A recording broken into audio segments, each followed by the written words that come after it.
carrière et décharge. Tout de suite après, donc, ce que fait le parc en matière de sensibilisation et d'éducation environnementale pour remédier à tout ça.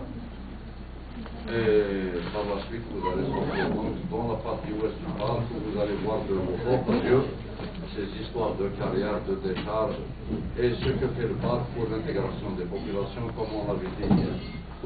Donc, pour commencer, c'est M. Malik Ben Yahya, chargé de la protection, chargé du département de protection, qui va commencer par vous faire un état des lieux de tout ce qui se fait en matière de lutte d'atteinte au parc.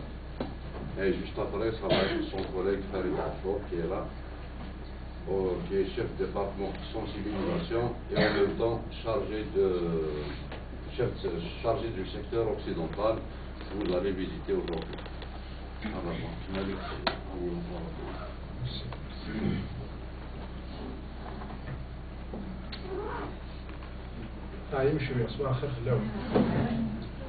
Bon, donc, comme vient de vous le dire donc, M. Moudi, donc, ce sera une communication qui va porter donc sur les contraintes auxquelles donc il soumet donc est confronté plutôt le parc national de Gouraya.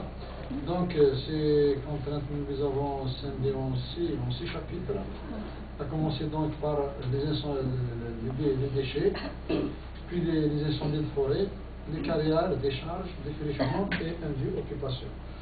Donc on va commencer par donc, le premier chapitre qui est la lutte contre les déchets.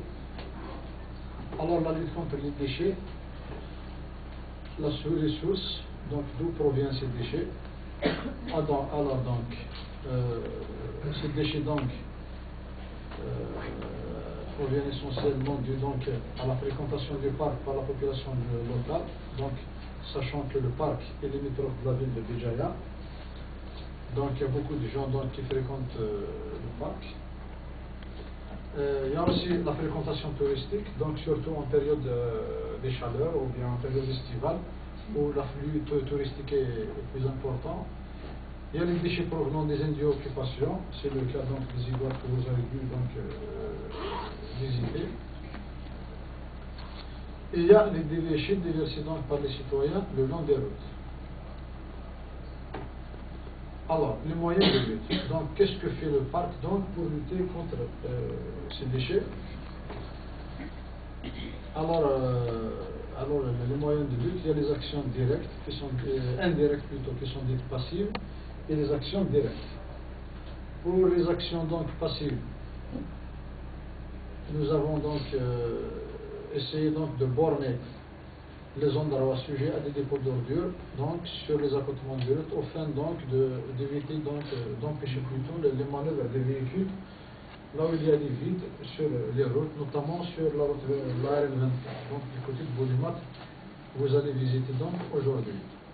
Il y a la fermeture des accès sujets donc à des dépôts d'ordures par la fermeture carrément des pistes par des portails et qui sont ouverts uniquement lors des interventions contre les incendies de forêt.